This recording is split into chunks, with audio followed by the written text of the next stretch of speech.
ہیں دعویٰ ہیں، میں اسی سے میں بھی درخواست کروں گا، ملک صاحب سے خاص کر کروں گا کہ آپ اپنی ای میلوں میں میرے متعلق لکھتے ہیں کہ نبی اللہ جرمنی دارالنبوہ.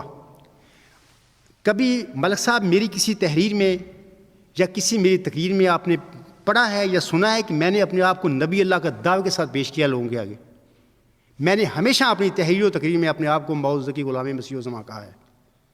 جب میں نے اپنی تحریر اور تکمیل میں اپنے آپ کو نبی اللہ کہتا تو پھر آپ کا حق نہیں ہے کہ ایک چیز ایسی میری طرف منسوب کر دیں جو میں کہتے ہی نہیں. جو میں کہتا ہوں، اگر آپ معقول انسان ہیں، ایک شریف آدمی ہیں، تو آپ کو چاہیے دیکھیں کہ عبدالغفار جنبہ اپنے آپ کے نام کے ساتھ کیا لکھتا ہے.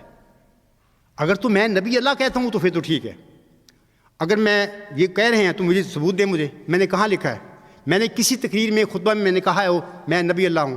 اگر نہیں کہا تو پھر آپ کو یہ زیادتی کر رہے ہیں میرے ساتھ کہ ایک ایسا لقب میرے ساتھ لگا رہے ہیں کہ جو میں کہتے ہی نہیں، جو میں کہتا ہوں اس کی طرف توجہ نہیں آپ کر رہے.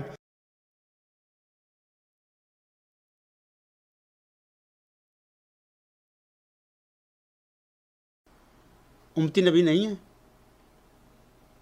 کیونکہ 1500 سال پہلے بانی اسلام نے فرما دیا تھا 4 دفعہ اس کے متعلق نبی اللہ. ضرور وہ امتی نبی ہے. واضح رہے ابن ماجہ کی ایک اور حدیث اس طرح ہے کہ وَلَلْ مَہْدِی إِلَّا عِیسیٰ ابْنَ مریم، اور نہیں مہدی مگر عیسیٰ ابن مریم. اس حدیث کا مطلب ہے کہ جو مسیح عیسیٰ ابن مریم ہوں گے وہی مادی بھی ہوں گے.